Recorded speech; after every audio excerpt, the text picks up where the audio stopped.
In previous sections, we've looked at Braun's products and services, what they produce and how they function. We've also seen how their instrumentation fits into the cycle of events in the hospital. It's now time to take a look at how the extended supply chain is managed. And that means we need to locate Braun in a wider perspective of healthcare, and indeed into their own international corporate structure.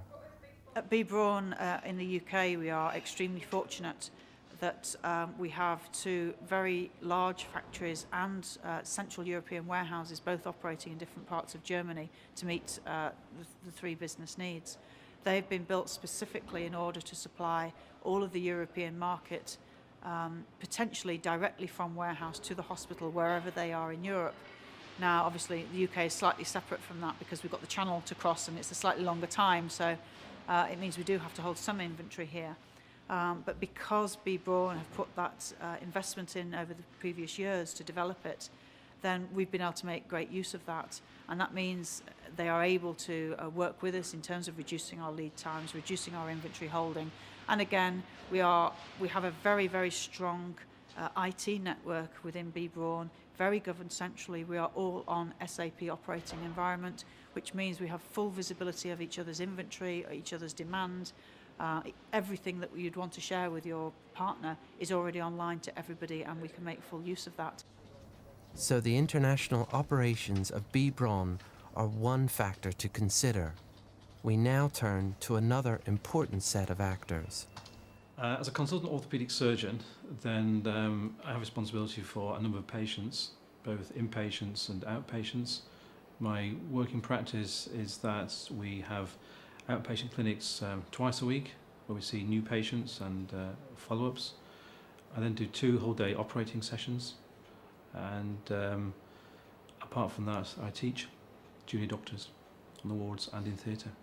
In terms of what we get involved in within procurement, it's a very wide range of products. I think people think of a hospital in terms of it just being medical equipment and consumables perhaps. I can cover some of those as well, but we need to also remember that within a building of this size, there are obviously things relating to stationary requirements, estates requirements, cleaning services, etc. So it's a very wide range of commodities. In terms of managing that process, we have buyers aligned to those different commodity areas. As far as possible, we also try and link them to the major directorates within the hospital. For example, we have operating directorates, which would be medical, surgical, women's and children's, and diagnostics and therapies. We've also got 7 services directorates as well, which would include things like human resource, cleaning, estates, facilities, etc. To understand how Braun interface with these and other stakeholders, we need to follow the typical passage of an order. It could stem from two or three areas, but one of the key areas is a patient will have come in, they'll have broken their hip, maybe the night before, woken up, been found at the bottom of the stairs, taken into casualty. That sort of patient would need to be operated on really within 24 hours, I think, is the standard. And it's a very specific measure of instrument that goes into that hip that they may have broken. So they'll have been seen by the surgeon. The surgeon will say, right, I'm going to operate on this lady at 9 o'clock tomorrow morning. Therefore, I need this, this, this, and this. Therefore, the hospital would look, do I have those in stock? More often than not, they wouldn't of that particular size. They would then telephone their order through to us with a telephone order number. We'd take that into our call centre, which takes 10,000 calls a month of this nature. We would pack that product potentially within sort of half an hour, but certainly by the close of the business day. We'd take instructions to have that delivered to the hospital before 9 a.m. That would be picked up by our couriers. It would be taken to the hospital. The courier would take that directly to the operating theatre involved, possibly to a named nurse or a named area of that operating theatre. They would then take that, sign for it so we were comfortable that they'd got it when they wanted to have it. That would then be sent down to a sterilisation unit, sterilised, put with all the other instruments for that particular patient. An hour later, it will be in the operating theatre ready for that 9 o'clock, Mrs. Jones coming in, having that hip placed. Generally speaking, most deliveries are quite comfortable with being sort of before 9, before 10 a.m. the following day. And because we have a very sophisticated network of freight forwarders, they are perfectly capable of delivering that. However, there always comes the time when you just don't quite have that one in stock here, it's due in the following day, or that distance is a little bit too far for the timescales. You know, they phone up at 6 o'clock at night. So what we have, again, within, because we use SAP, which is a very sophisticated operating system, we actually have inventory placed all around the country in most of our key accounts, most of our hospital key accounts. We maintain visibility of that within our operating system. So for part ABC, we can type that into our SAP system. Fair enough, it'll tell us, oh, you haven't got any in your Yorkshire warehouse, but it can tell you in these 10 accounts, you've got that precise size of instrument needed. And then we can phone up that hospital and say, hey, we'd like to uplift that product if that's okay with you, and send it to your neighbouring hospital. And then we'll send, again, the couriers that we use. They'll go and pick it up from a named individual and take it to another named individual in a hospital down the road. The main logistics issues, I think, for a hospital of this size are making sure that the end user gets their goods and services on time, every time. That's about us managing the supplier base within procurement and logistics. It's about reducing that supplier base in some cases. It's about looking at national sources that are available to us, such as the NHS Logistics Authority, and assessing whether, if there is a product or service available from that route that's controlled centrally at a national level, then we need to be buying into that. If we're not going to be, it's about being exactly clear as to why we're not going to be buying into that product or service. There are a lot of freight forwarders out there that can do a very good, cheap and cheerful job. And for some elements of our business, we are able to use those. Again, when we just want to provide a good, basic, reliable service of commodity items like syringes and needles, where it just has to be shipped in a clean environment, then yes, we can take advantage of some of the more competitive rates out there. However, when we are looking at the type of environment where it has to be delivered directly to somebody's hand in an operating theatre environment by a very specific time of day, then no, it means our choice of freight forward, our choice of courier really has to be sort of world standard, world benchmark standards. So we go through a very vigorous selection process. We fully test out, we blind test our couriers out, and look very closely. We visit their depots. We look very, very closely at their reliability of the very the top end of the range service, the gold cream standard, if you like, and that we fully test out before we'd go into a partnership agreement with them. Getting the right instrument into the correct hand and the right implant into the correct hip at the right time is fundamental to B. Braun as a supplier. My own particular interest is in joint replacement, that of mainly hips. And over the years, we've seen and we've read about how successful hip replacements are. As well as a positive side, there's also a negative side, because also lots of reports of hips going wrong very early. And although the surgeon is the major determining factor as to why hip replacement will go well, obviously one must look at the materials and the prostheses you're given by the manufacturer. And I know that per annum in UK there's about 40,000 hip replacements per performed, and of that 40,000 probably a good 2% go wrong, and the question is why.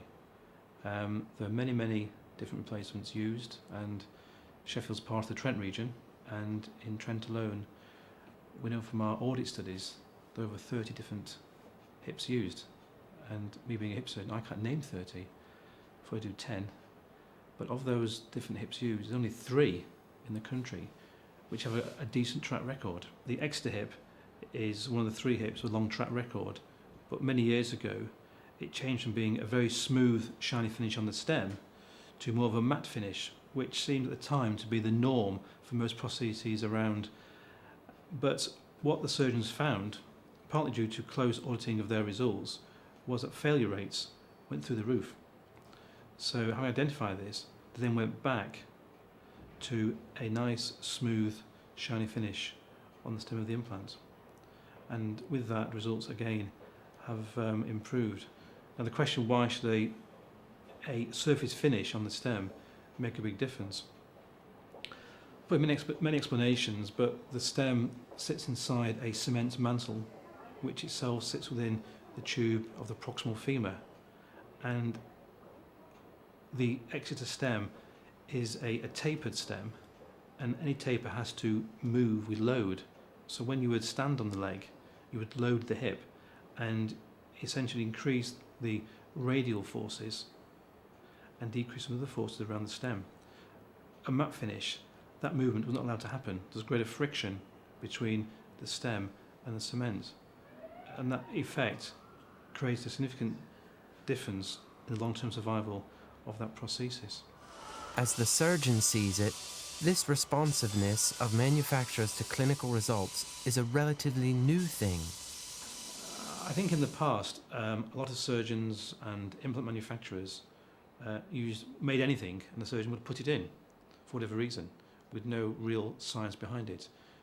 But now with people like NICE, which is the National Institute for Clinical Excellence, then one has to be more responsible of what goes to the patient. I mean, doctors in the past were sort of regarded as guys on soapboxes. They were sort of, well, they weren't stars, but people used to look up to them.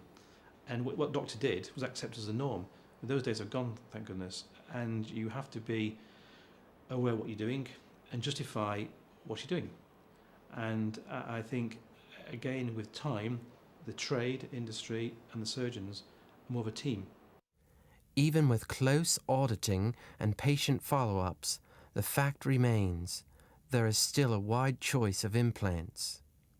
Obviously on the market there are many different types of hip replacement, and the question is, why do I use type A and my colleague use type B? I think all things in life, it depends on your previous experience, both as a surgeon, as a consultant surgeon, and also your time as a trainee. When you're junior and you're with somebody else, you watch what he does. You tend to use the implant when you first start because you have experience of that. You also read, go to meetings, and you know what works from the literature, and with time you'll form your own experience. The problem with hip surgery is that a bad hip can last a short, 3, 5, 6 years, but what we want to know is the hips that last 10, 15, 20 years. So experience is important, and that's only gained by you as a surgeon carefully following up your patients. And with a hip replacement, it's not 1 year or 2 years, it's for life. Whatever the clinician's preference for implants or for instrumentation, they are not the purchasers. That's part of the procurement function. If there's a particular requirement, for example, for instrumentation, we would have to first of all consider the actual total value of that requirement. If it's below £100,000, we don't necessarily have to go through to the European Journal to place an advert in the OJEC journal. If that is the case, the advert is placed, we get responses back. Working with clinicians then, we compile a shortlist of the suppliers who we wish to actually be included within an official tender. If we don't have to go to the European Journal, if it's under £100,000 expenditure, we would have internal sources here in terms of knowing who the preferred suppliers would be. So we would then compile a tender, working with, in the case of instrumentation, very closely with the clinicians and the consultants in that to understand the number of procedures and the type of procedures they're carrying out, to have a definitive list of the final range of instrumentations that will be required, instruments that will be required. We also would be having very close contact with the SDU unit, sterilisation and disinfectant, who clearly, not so much on the single-use side, but on the reusable side of instruments, are one of the main players here. We would then go through the tender process. We would establish the selection criteria against which the preferred supplier would be chosen. Once the tenders come back, there will be a decision made in terms of the actual overall price of that product. We would also be considering the other added value services that customer would be supplying to us. Could be in terms of training, for example, could be in terms of the service they give to us for repairs or resharpening of instruments, for example. So it isn't just about the unit cost of the product, it's about the overall cost of the product and the service that company is providing. Thus, value-added services such as independent educational services provided by the supplier are clearly one of the factors that can shape purchasing decisions. The thing about orthopaedics is, yes, you can learn from the operating theatre, but you can also learn, multimedia, etc., etc. And courses run by companies are very good. In the past, and we all know this, they're very much biased towards their products. But on the implant side of orthopaedics, a lot of companies now offer educational courses, not on their products, but say on the hip, the failed hip. So yes, they may talk about their products, but the main gist of the meeting is on education for young surgeons. And the companies who get a good reputation are the ones who, at the meetings, are not pushing their products. In fact, Braun, for example, hold a variety of meetings throughout the year where they bring in surgeons who they know use a variety of different implants. Braun as a company will get nothing from it, from increased sale of their products, but they get known as a company that funds and supports education. One result of supporting your customers is the possibility of becoming a preferred or sole supplier. We do have preferred suppliers for many of our ongoing consumables as well as our equipment. If you take the consumables, we have a contract with Braun Aesculap at the moment, which is a long-term ongoing agreement where we've secured very good discount rates based on that long-term commitment we're willing to give them. That would have been an output from a tender process that we went through 2 or 3 years ago, where we identified the common need that we're going to have within the acute unit here. If we can predict that, we're obviously willing to negotiate longer term with the supplier through liaison with the relevant clinicians to make sure that we've got that guaranteed supply against those firm secure discounted prices as well. We've been in partnership with Braun for 4.5 years now, and it really sort of took off when we were looking at the re-equipping of the LGI, Leeds General Infirmary, for phase 1 with the new theatres. That involved quite a large investment in instrumentation and also in the containers which we wanted to actually introduce at that time.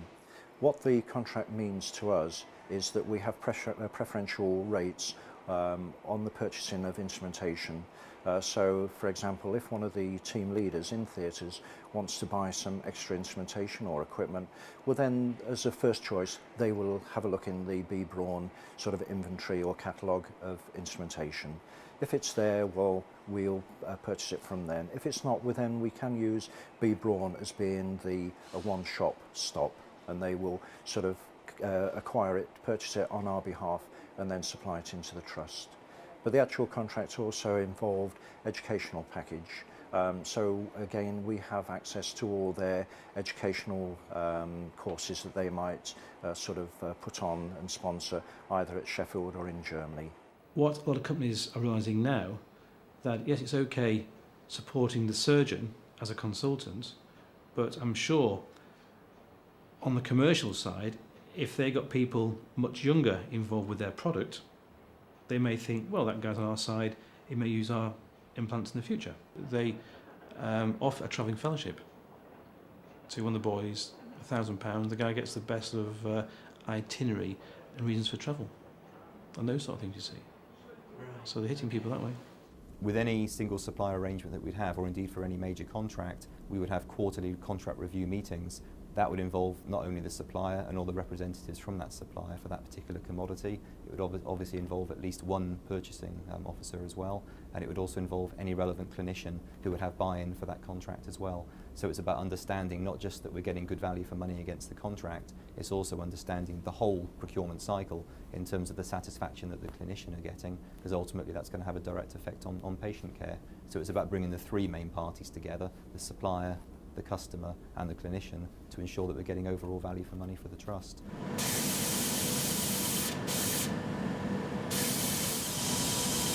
Providing that value for money is what Braun aim to do.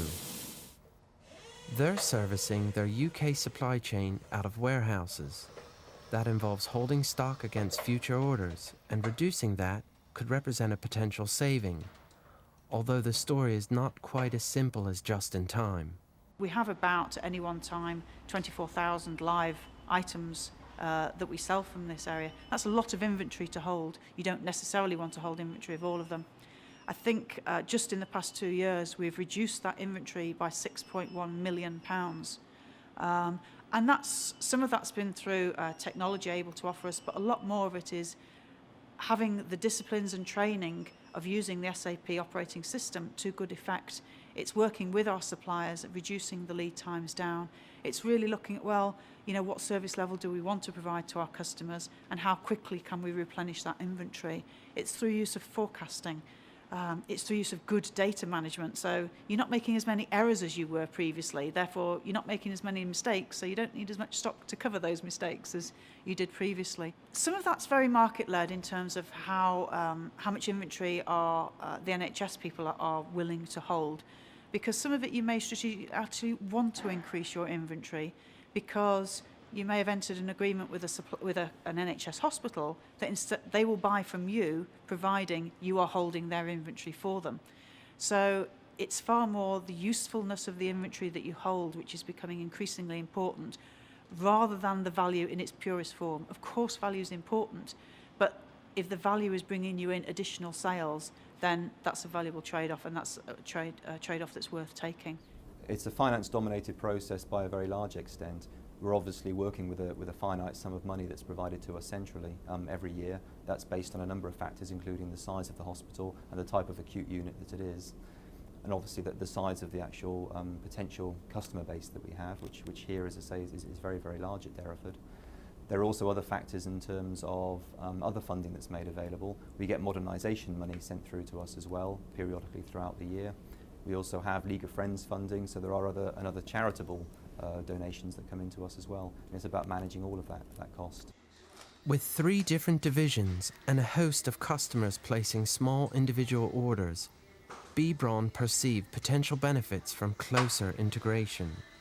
Now, there are a lot of synergies, particularly with the NHS customers that we have, where potentially we don't need to take it through the traditional NHS route of putting it into a depot, because we have the capability to supply direct to a ward or direct to an operating theatre, or we already are delivering directly to an operating theatre, and hey, why don't we deliver these products at the same time, which somebody else within that hospital may be ordering.